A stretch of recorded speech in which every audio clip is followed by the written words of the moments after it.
हे दोस्तों, आज का जो वर्कशीट है वो वर्कशीट हमारा वर्कशीट नंबर 34 है और इसका सब्जेक्ट है हिंदी।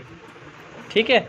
अब यहाँ पे जो आज का टाइटल है, मतलब जो आपका नोटबुक है, वो है मानवीय करुणा की दिव्य चमक। ये बहुत ही अच्छा एक पैरा है जो आपके लिए चुन के यहाँ दिया हुआ है। दिनांक 21 का है ये, ठीक है, सितंबर में।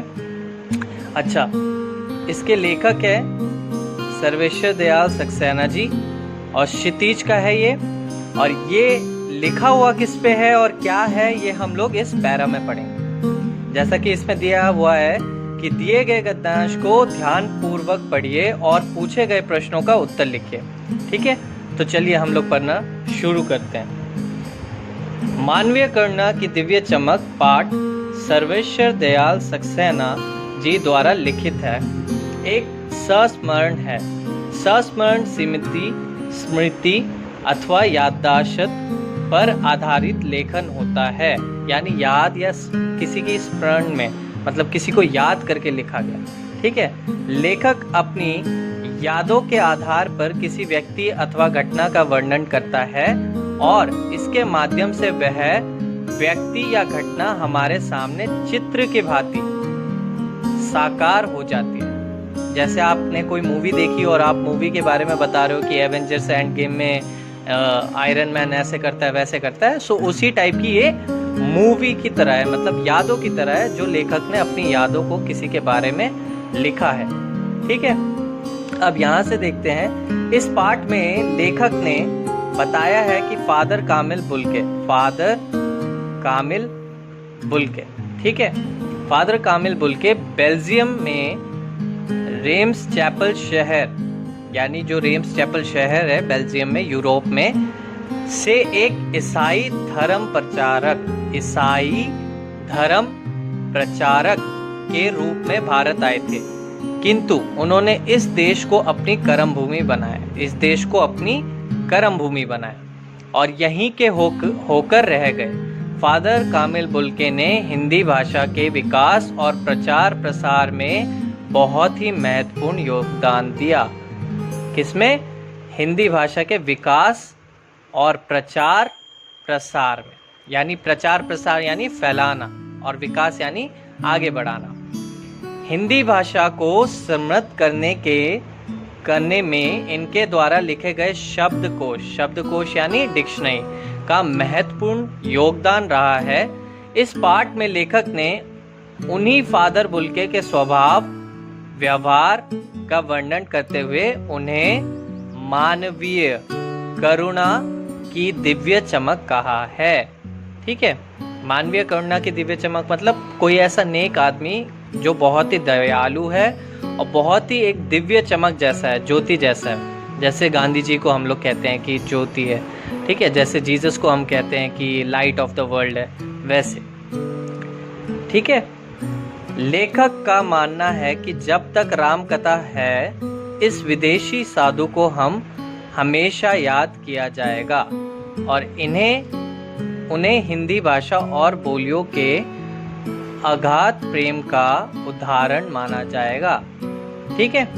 अब ये हमने पैसेज समझ लिया कि ये किसने लिखा है। ये लिखा है सर्वेश्वर दयाल सक्सेना जी ने। किसके बारे में लिखा है? तो माननीय करुणा की दिव्य चमक यानी फादर कामिल बुल्के। फादर कामिल बुल्के कहाँ से थे? वो थे बेल्जियम के रेम्स चैपल शहर, यूरोप में से। वो कौन थे? वो एक ईसाई धर्म प्रचारक थे। ठीक है।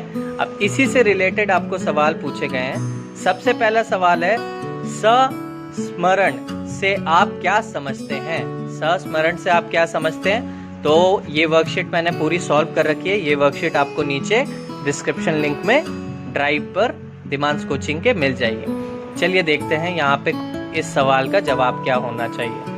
संस्मरण से आप क्या समझते हैं?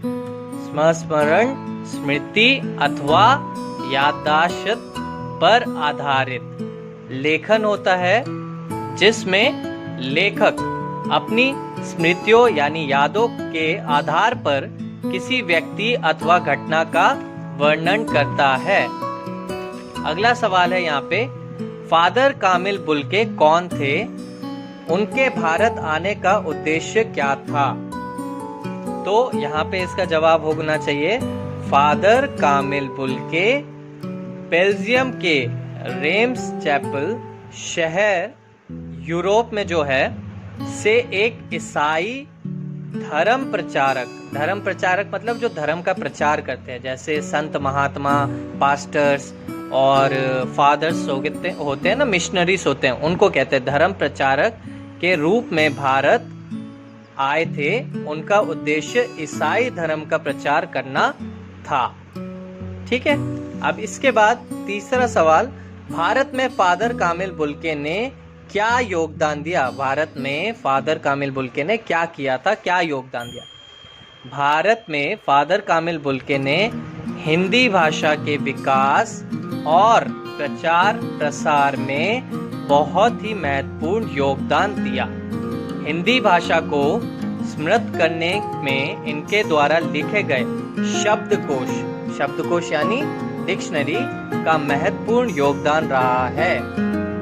अब इसके बाद चौथा सवाल है, आपके जीवन में भी कोई ना कोई ऐसा व्यक्ति आया होगा जिन्हें आप याद करके खुशी महसूस करते होंगे। उनके बारे में अपना संस्मरण लिखिए। ठीक है, अब आप अपने किसी भी रिश्तेदार, किसी भी टीचर, किसी भी मित्र के बारे में लिख सकते हैं। यहाँ पे मैंने अपने शिक्षक के बारे में लिखा है। जैसे मैंने लिखा है, मेरे लिए मेरे गणित विषय के अध्यापक हैं जिसके कारण मुझे काफ़ी खुशी महसूस होती है, जिनके कारण मैं कुछ सीख पाया और काबिल बन पाया। ये बड़ा ही छोटे में लिख दिया, आप चाहे इसे बड़ा लिख सकते हैं, छोटा लिख सकते हैं, आप पे। तो ये वर्कशीट यहाँ पे ख़त्म हो गई। आप कमेंट सेक्शन में हमें बता सकते हैं कि आपको ये कैसा लगा, ये आंसर्स कैसे लगे। और दूसरी चीज़, अगर आपके पास कोई भी डाउट है, कोई भी क्वेश्चन है, तो आप उसे कमेंट सेक्शन में बता सकते हैं या फिर उसे हमें व्हाट्सअप कर सकते हैं, जिससे हम आपकी मदद कर सकें। So thank you for watching. Please do like, share and subscribe this video. Thank you.